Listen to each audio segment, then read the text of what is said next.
अपने नंद बाबा को लेने आए हैं और भगवान बलराम श्री कृष्ण को लेने के लिए आए हैं और उनको ले जाएंगे। राजा कंस के यहाँ धनुष यज्ञ है और उसी में उनका आमंत्रण है, इसलिए जा रहा है।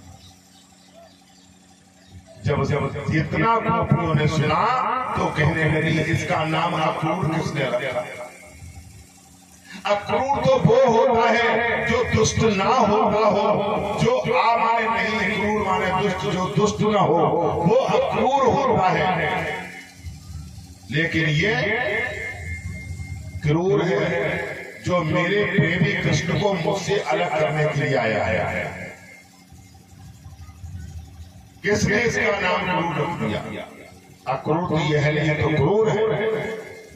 ये सब बोलने लगी और एक दूसरे को नगरवासियों को सूचना दी है। पूरे नगर में ये सूचना पहुंच गई कि भगवान श्री कृष्ण बलराम दोनों ये मथुरापुरी को जा रहे हैं, अब वृंदावन निवास नहीं करेंगे, मथुरा जा रहे हैं। और वृंदावन जैसा कोई दूसरा पद है, इसलिए वो अब मथुरापुरी में ही पहुंच रहे हैं। सब नगरवासी एकत्रित हो गए द्वारे पर। नंद बाबा ने भी अपने छकड़े में दूध दही को भरा है, क्योंकि राजा के दरबार में जाना है। और राजा के दरबार में जाओ तो कैसे जाओ? शास्त्र कहता है राजा के दरबार में जाने के लिए कुछ न कुछ लेके जाना चाहिए। रिक्त हस्तम ना गच्छेत राजा गुरु बरसरी ही। राजा के दरबार में कभी खाली हाथ मत जाओ। अगर खाली हाथ गए तो आपका काम बनेगा। मान लो डीएम से मिलना है और ऐसे पहुंच गए तो काम नहीं बनेगा। अरे फल की टोकरी वोकरी ले जाओ और उसमें कुछ छिपा के ले जाओ, दे दो, देखेंगे समझ जाएंगे तो तुम्हारा काम बनना आसान हो जाएगा। राजा गुरु के दरबार में भी कभी खाली हाथ नहीं जाना चाहिए।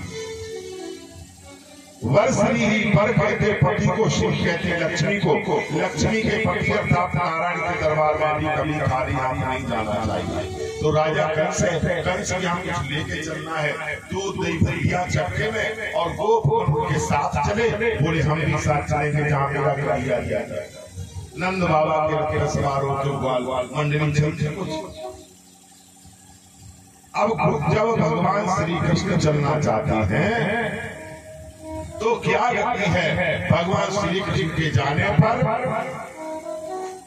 सभी जो गोपिकाएं हैं ये भगवान के रथ को रोक लेते हैं, अक्रूर का रथ रोक लेते हैं। कहती है कैसा अक्रूर है?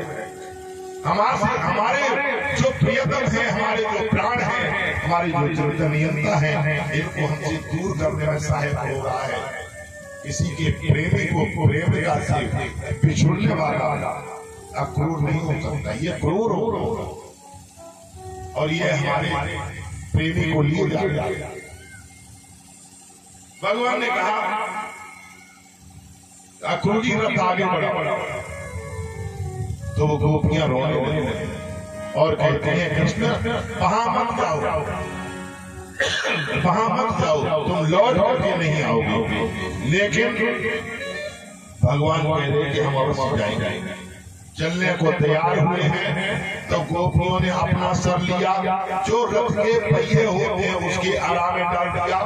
बोले हमारा सर टूट जाए, कट जाए, उसके बाद जाओगे, मेरा प्राण टूट जाए उसके बाद जाओगे।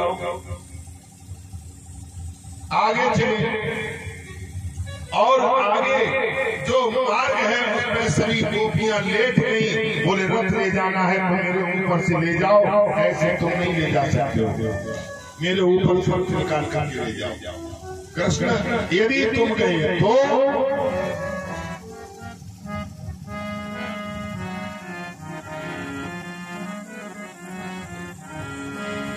कि रोए मरे हो चले जइयो संवरिया, तो रोए मरे हो चले जइयो संवरिया।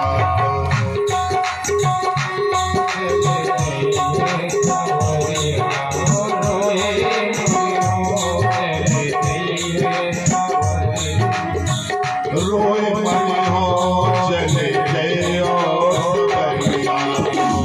ये गाना यदि तुम गए तो हम रोक के अपने प्राण छोड़ देंगे।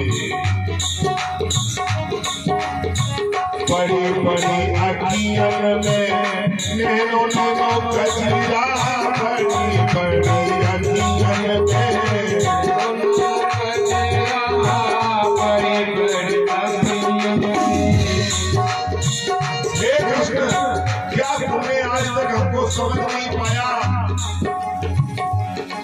ये आंखों का काजल, ये बालों का गजरा, ये होठों की लाली, ये बालों का गजरा, ये श्रृंगार सारा और किस लिए है? समझदार हो तो समझ जाइएगा। जय हो। इसलिए हम तुम्हारे लिए सजते हैं, तुम्हारे लिए सजते हैं। और गाना तुम कह रहे हो कि हम मुझे छोड़ कर जाओगे। सुनो, बड़ी बड़ी अखियों में नैनो नैनो कजरा, बड़ी बड़ी अखियों में नैनो नैनो कजरा, बड़ी बड़ी अखियों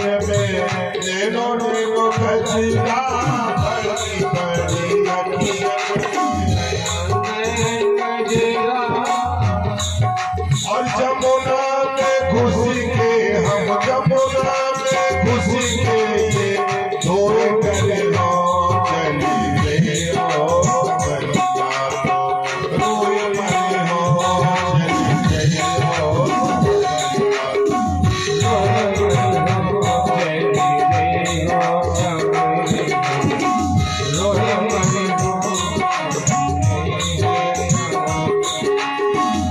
केसरिया अंग बसंती है चूनर, केसरिया अंग,